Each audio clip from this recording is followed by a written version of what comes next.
What if I told you that the life you live, the values you cherish, and even your definition of happiness have been quietly replaced, not just by illusions, but by values imposed on you, values that serve a system you didn't choose, values that keep you comfortably numb and passively obedient?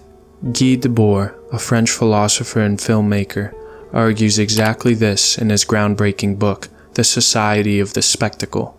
Today, we'll explore Debord's powerful critique of modern society and reveal how the spectacles we consume daily might actually be consuming us. Debord begins his book with a striking quote from philosopher Ludwig Feuerbach. "In the present age, which prefers the sign to the thing signified, the copy to the original, representation to reality, the appearance to the essence, illusion only is sacred, truth profane." Think about it. Money is just paper representing economic value. News stories are interpretations we accept over our direct experience. Even social media is not reality, but carefully crafted representations of our lives. Debord argues that in our modern age, all of life presents itself as an immense accumulation of spectacles. Everything that was directly lived has moved away into a representation. But here's the twist. The spectacle isn't simply the images we see. It's how we interact socially, mediated entirely by these images. We communicate through memes, through brands, through curated lifestyles on Instagram. These spectacles reinforce a capitalist system that thrives on endless consumption and passive acceptance. Debord puts it plainly. The spectacle is not a collection of images, rather, it is a social relation among people, mediated by images. This reliance on spectacle creates profound alienation. Instead of engaging directly with our surroundings, we engage through layers of representation, losing authentic experience in the process. Debord emphasizes, the spectacle is the concrete inversion of life, the autonomous movement of the non-living.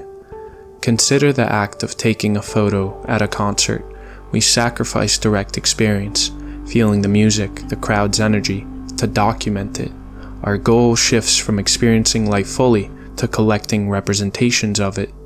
This alienation runs deeper. Debord explains that we internalize values created by these spectacles, believing they are our own. He writes, "The spectacle's function in society is the concrete manufacture of alienation. We chase careers, lifestyles, and products because we've been told they represent happiness or success, not because they authentically fulfill us." In Debord's view, consumption isn't merely economic, it's ideological. He writes, "The spectacle is the main production of present-day society. Every ad, every Instagram influencer, every movie subtly conditions us to believe our identity is shaped by what we consume. Think of brands like Apple, Nike, or Gucci. They sell not just products, but lifestyles, social status, and identities. Owning the latest sports car signals status more than utility. Our identities become defined by brands rather than actions or values." Debord captures this brilliantly. The more he contemplates, the less he lives. The more he accepts recognizing himself in the dominant images of need, the less he understands his own existence and his own desires. Interestingly, Debord describes the spectacle as the modern incarnation of religious illusion. The spectacle is the material reconstruction of the religious illusion. Spectacular technology has not dispelled the religious clouds where men had placed their own powers detached from themselves. It has only tied them to an earthly base. The most earthly life thus becomes opaque and unbreathable. Just as ancient religions projected human powers into gods and heavens, today we project our desires into commodities and images. This transforms our most intimate desires into unattainable illusions, alienating us further from real fulfillment. Debord warns that spectacle perpetuates itself endlessly. It's not meant to achieve a concrete goal, only to maintain its dominance. He states, "The spectacle aims at nothing other than itself." Every TikTok trend, every viral meme is part of this cycle. capturing attention and reinforcing the endless loop of passive consumption. It distracts us from meaningful action or critical thought. Debord writes, "It is the sun which never sets over the empire of modern passivity. We become passive observers rather than active participants in our own lives." Understanding Debord's society of spectacle is the first step towards reclaiming our agency.